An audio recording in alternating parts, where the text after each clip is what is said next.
ਸਵਾਲ ਨੰਬਰ 4 ਦੋ ਖੰਡਨ ਕੀ ਹੁੰਦਾ ਹੈ?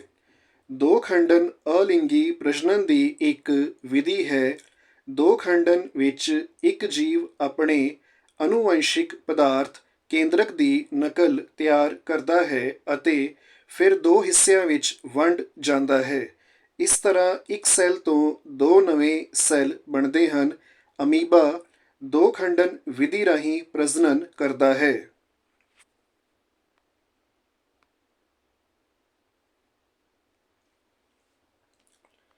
ਹਾਈਡਰਾ ਕਿਵੇਂ ਪ੍ਰਜਨਨ ਕਰਦਾ ਹੈ?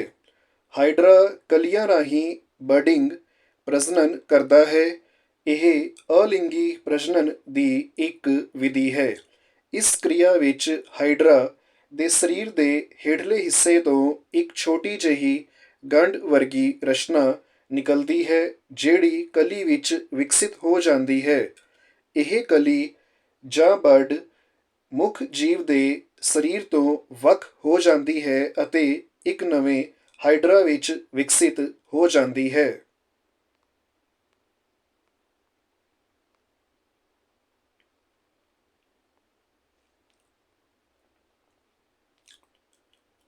ਜੇਰਜ ਅਤੇ ਅੰਡਜ ਵਿਚਕਾਰ ਅੰਤਰ ਸਪਸ਼ਟ ਕਰੋ। ਅੰਤਰ ਇਸ ਪ੍ਰਕਾਰ ਹਨ। ਜੇਰਜ ਨੰਬਰ 1 ਜੇਰਜ ਉਹ ਜੰਤੂ ਹੁੰਦੇ ਹਨ ਜਿਹੜੇ ਆਪਣੇ ਵਰਗੇ ਛੋਟੇ ਜੰਤੂਆਂ ਨੂੰ ਜਨਮ ਦਿੰਦੇ ਹਨ। ਅੰਡਜ ਉਹ ਜੰਤੂ ਹੁੰਦੇ ਹਨ ਜਿਹੜੇ ਅੰਡੇ ਦਿੰਦੇ ਹਨ ਅਤੇ ਅੰਡੇ ਮਾਦਾ ਦੇ ਸਰੀਰ ਤੋਂ ਬਾਹਰ ਹੀ ਟੁੱਟਦੇ ਹਨ ਅਤੇ ਨਵੇਂ ਜੀਵ ਨੂੰ ਜਨਮ ਦਿੰਦੇ ਹਨ। ਜੇਰਜ ਉਦਾਹਰਨ ਲਈ ਬਿੱਲੀ, ਕੁੱਤਾ ਅਤੇ ਗਾਂ। ਅੰਡਜ਼ ਜਾਂ ਅੰਡਜ ਉਦਾਹਰਨ ਲਈ ਮੁਰਗੀ, ਕਾਂ ਅਤੇ ਕਿਰਲੀ।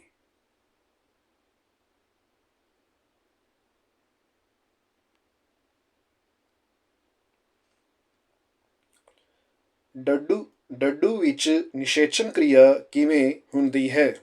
ਡੱਡੂ ਵਿੱਚ ਨਿਸ਼ੇਚਨ ਕਿਰਿਆ ਕਿਵੇਂ ਹੁੰਦੀ ਹੈ?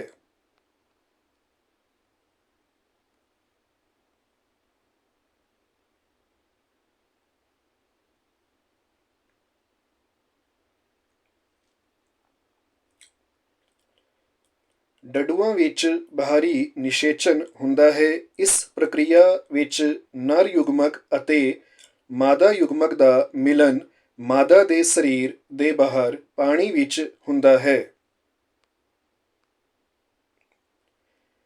ਵੱਡੇ ਉਤਰਾਂ ਵਾਲੇ ਪ੍ਰਸ਼ਨ। ਜੀਵਾਂ ਵਿੱਚ ਪ੍ਰਜਨਨ ਦੀ ਮਹੱਤਤਾ ਦਾ ਵਰਣਨ ਕਰੋ। ਯੁਗਮਜ ਅਤੇ ਭ੍ਰੂਣ ਵਿਚਕਾਰ ਦੋ ਅੰਤਰ ਲਿਖੋ। ਪ੍ਰਜਨਨ ਦੀ ਮਹੱਤਤਾ। ਨੰਬਰ 1 ਪ੍ਰਜਨਨ ਕਿਰਿਆ ਧਰਤੀ ਉੱਤੇ ਪ੍ਰਜਾਤੀਆਂ ਦੀ ਹੋਂਦ ਬਣਾਈ ਰੱਖਣ ਲਈ ਜ਼ਰੂਰੀ ਹੈ।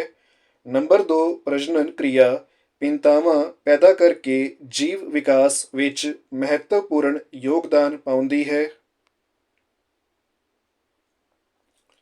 ਨੰਬਰ 3 ਪ੍ਰਜਨਨ ਕਿਰਿਆ ਪਰਿਤੰਤਰ ਵਿੱਚ ਪ੍ਰਜਾਤੀਆਂ ਦੀ ਸੰਖਿਆ ਵਧਾਉਣ ਵਿੱਚ ਮਦਦ ਕਰਦੀ ਹੈ।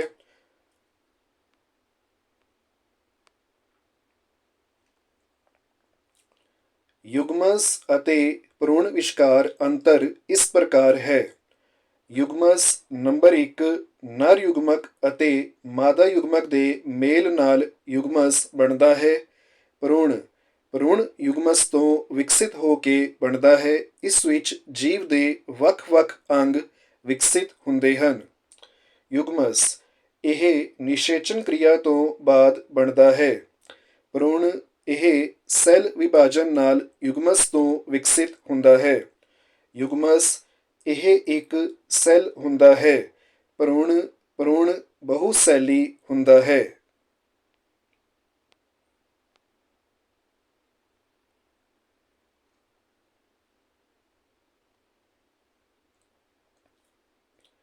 ਨਿਸ਼ੇਚਨ ਕਿਰਿਆ ਦਾ ਵਰਣਨ ਕਰੋ। ਬਾਹਰੀ ਨਿਸ਼ੇਚਨ ਅਤੇ ਅੰਦਰੂਨੀ ਨਿਸ਼ੇਚਨ ਵਿਚਕਾਰ ਕੀ ਅੰਤਰ ਹੈ?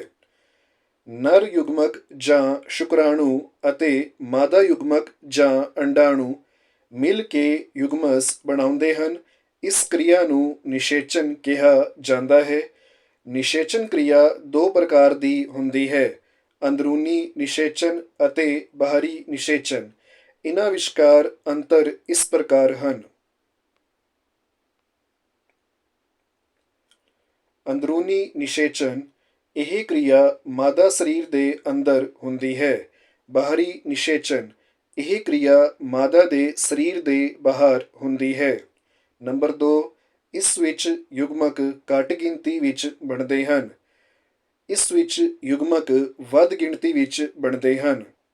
ਨੰਬਰ 3, ਨਿਸ਼ੇਚਨ ਦੀ ਇਹ ਵਿਧੀ ਵੱਧ ਕਾਮਯਾਬ ਹੁੰਦੀ ਹੈ। ਇਹ ਅੰਦਰੂਨੀ ਨਿਸ਼ੇਚਨ ਨਾਲੋਂ ਘੱਟ ਕਾਮਯਾਬ ਹੈ। ਨੰਬਰ 4, ਉਦਾਹਰਣ ਮਨੁੱਖ ਵਿੱਚ ਨਿਸ਼ੇਚਨ। ਉਦਾਹਰਣ ਡੱਡੂ ਵਿੱਚ ਨਿਸ਼ੇਚਨ।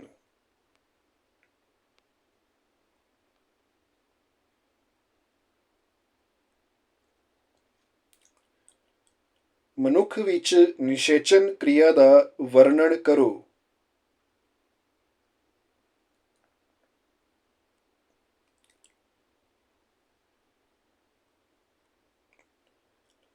ਮਨੁੱਖ ਵਿੱਚ ਨਿਸ਼ੇਚਨ ਕਿਰਿਆ ਅੰਦਰੂਨੀ ਹੁੰਦੀ ਹੈ। ਮਨੁੱਖਾਂ ਵਿੱਚ ਨਰ ਯੁਗਮਕ ਨੂੰ ਸ਼ੁਕਰਾਣੂ ਕਿਹਾ ਜਾਂਦਾ ਹੈ ਅਤੇ ਮਾਦਾ ਯੁਗਮਕ ਨੂੰ ਅੰਡਾਣੂ ਕਿਹਾ ਜਾਂਦਾ ਹੈ। ਮਾਦਾ ਪ੍ਰਜਨਨ ਪ੍ਰਣਾਲੀ ਵਿੱਚ ਕਿਸੇ ਅੰਡਕੋਸ਼ ਦੁਆਰਾ ਇੱਕ ਅੰਡਾਣੂ ਪੈਦਾ ਕੀਤਾ ਜਾਂਦਾ ਹੈ। ਅੰਡਾਣੂ ਅੰਡ ਵਹਿਣੀ ਜਾਂ ਫੈਲੋਪੀਅਨ ਟਿਊਬ ਤੱਕ ਪਹੁੰਚਦਾ ਹੈ। ਅੰਡ ਵਹਿਣੀ ਵਿੱਚ ਹੀ ਅੰਡਾਣੂ ਅਤੇ ਸ਼ੁਕਰਾਣੂ ਮਿਲਦੇ ਹਨ, ਜਿਸ ਦੇ ਸਿੱਟੇ ਵਜੋਂ ਯੁਗਮਸ ਦਾ ਨਿਰਮਾਣ ਹੁੰਦਾ ਹੈ। ਇਸ ਕਿਰਿਆ ਨੂੰ ਨਿਸ਼ੇਚਨ ਕਿਹਾ ਜਾਂਦਾ ਹੈ। ਸ਼ੁਕਰਾਣੂ ਜਾਂ ਨਰ ਯੁਗਮਕ ਜਮਾ ਅੰਡਾਣੂ ਜਾਂ ਮਾਦਾ ਯੁਗਮਕ, ਹਾਂਜੀ, ਇਸ ਦੇ ਨਾਲ ਯੁਗਮਸ ਜੋ ਹੈ ਉਹ ਬਣਦਾ ਹੈ।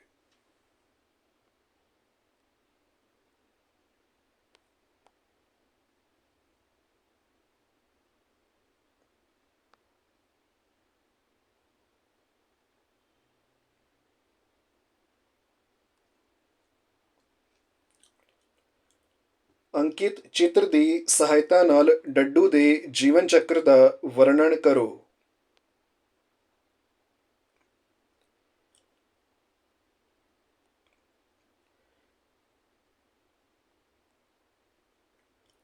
ਡੱਡੂ ਦੇ ਜੀਵਨ ਚੱਕਰ ਵਿੱਚ 3 ਵੱਖ-ਵੱਖ ਪੜਾਅ ਵੇਖੇ ਜਾਂਦੇ ਹਨ।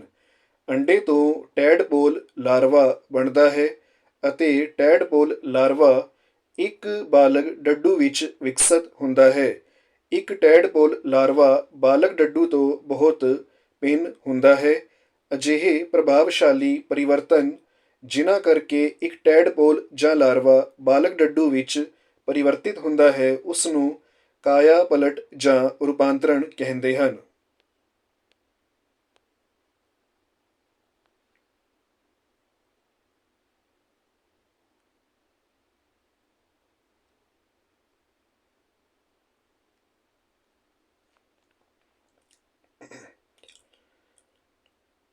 ਹਾਂਜੀ, ਇਸ ਦੇ ਵਿੱਚ ਅਸੀਂ ਦੇਖ ਸਕਦੇ ਹਾਂ, ਸਭ ਤੋਂ ਪਹਿਲਾਂ ਅੰਡੇ ਤੋਂ ਜੋ ਹੈ ਟੈਡਪੋਲ ਲਾਰਵਾ ਜੋ ਹੈ ਉਹ ਬਣਦਾ ਹੈ। ਟੈਡਪੋਲ ਲਾਰਵਾ ਤੋਂ ਜੋ ਹੈ ਟੈਡਪੋਲ ਲਾਰਵਾ 2 ਲੱਤਾਂ ਸਹਿਤ ਜੋ ਹੈ ਉਹ ਬਣਦਾ ਹੈ। ਫਿਰ ਟੈਡਪੋਲ ਲਾਰਵਾ 4 ਲੱਤਾਂ ਸਹਿਤ ਜੋ ਹੈ ਉਹ ਬਣਦਾ ਹੈ ਅਤੇ ਫਿਰ ਜੋ ਹੈ ਬਾਲਗ ਡੱਡੂ। ਇਹੀ ਬਾਲਗ ਡੱਡੂ ਜੋ ਹੈ ਅੱਗੇ ਜੋ ਹੈ ਫਿਰ ਤੋਂ ਜੋ ਹੈ ਅੰਡੇ ਦਿੰਦਾ ਹੈ।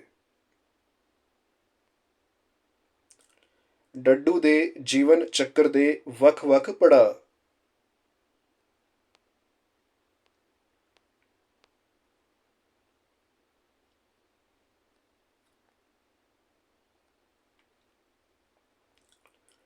ਸੋਚੋ ਅਤੇ ਉੱਤਰ ਦਿਓ। ਇੱਕ ਸੈਲੀ ਜੀਵਾਂ ਵਿੱਚ ਆਮ ਤੌਰ 'ਤੇ 2 ਖੰਡਨ ਵਿਧੀ ਰਾਹੀਂ ਵਿਭਾਜਨ ਹੁੰਦਾ ਹੈ। ਠੀਕ ਜਾਂ ਗਲਤ ਦੱਸੋ। ਹਾਂਜੀ, ਇਹ ਜੋ ਹੈ ਠੀਕ ਹੈ। ਅਮੀਬਾ ਕਲੀਆਂ ਰਾਹੀਂ ਜਨਨ ਕਰਦਾ ਹੈ। ਠੀਕ ਜਾਂ ਗਲਤ। ਗਲਤ। ਅਲਿੰਗੀ ਪ੍ਰਜਨਨ ਕੇਵਲ ਇੱਕ ਸੈਲੀ ਜੀਵਾਂ ਵਿੱਚ ਹੁੰਦਾ ਹੈ। ਗਲਤ।